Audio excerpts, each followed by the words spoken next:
All right, buckle up, Buttercup, because by now, Cybertron is already changing. Maybe not on the surface. The towers still shine. The Senate still speaks like everything is under control. The machine still looks functional from a distance. But underneath, the fractures are spreading. Because once people stop believing in the system, the countdown has already started.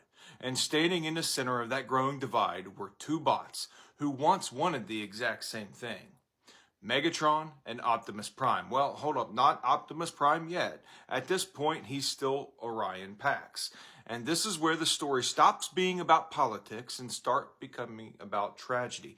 Because contrary to what a lot of people remember, these two were not always enemies. In many versions of the lore, Orion Pax respected Megatron, even admired him. Not because Megatron was violent, but because he was honest. Megatron said things that nobody else on Cybertron was willing to say out loud. That the system was corrupt. The entire class of Transformers had been abandoned. That the Senate cared more about preserving their own power than protecting their own people. And Orion Pax agreed with most of this. And that's the uncomfortable part, because the future leader of the Autobots didn't completely disagree with Megatron in the beginning. He just disagreed with where Megatron was headed, because Orion Pax still believed that reform was possible. He believed systems could evolve without collapsing completely, that justice did not require destruction, that truth could win without becoming tyranny. Megatron thought that mindset was naive. To him, Cybertron wasn't sick. It was rotten to the core. And rotten systems don't heal. They have to be replaced. That difference between them slowly became impossible to ignore. One believed freedom comes through unity. The other believed freedom comes through power. And history shows us over and over again that once those two ideas collide, compromise usually dies first.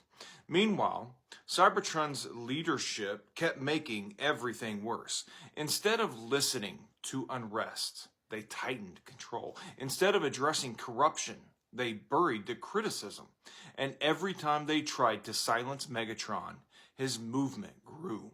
Because suppression has a funny way of making ideas even stronger, especially revolutionary ones.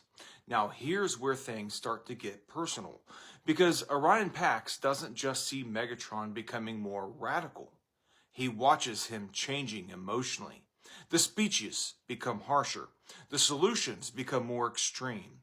That anger becomes identity. And that's something that history has shown us countless times. Movements built around pain eventually reach a crossroads.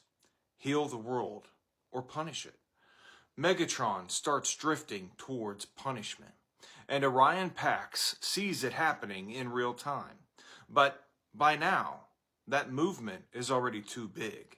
The movement is too angry. The movement is too energized. Megatron isn't just a voice anymore. He has become a symbol for every bot who feels forgotten by Cybertron. And symbols, as we know, are dangerous, because once people attach hope to a symbol, they stop questioning where it's leading them. Then comes the movement, everything changes. That breaking point, the moment Orion Pax realizes Cybertron is moving towards war, whether anyone wants it or not. In many versions of this lore, Orion Pax is caught escalating violence between factions as Cybertron begins tearing itself apart.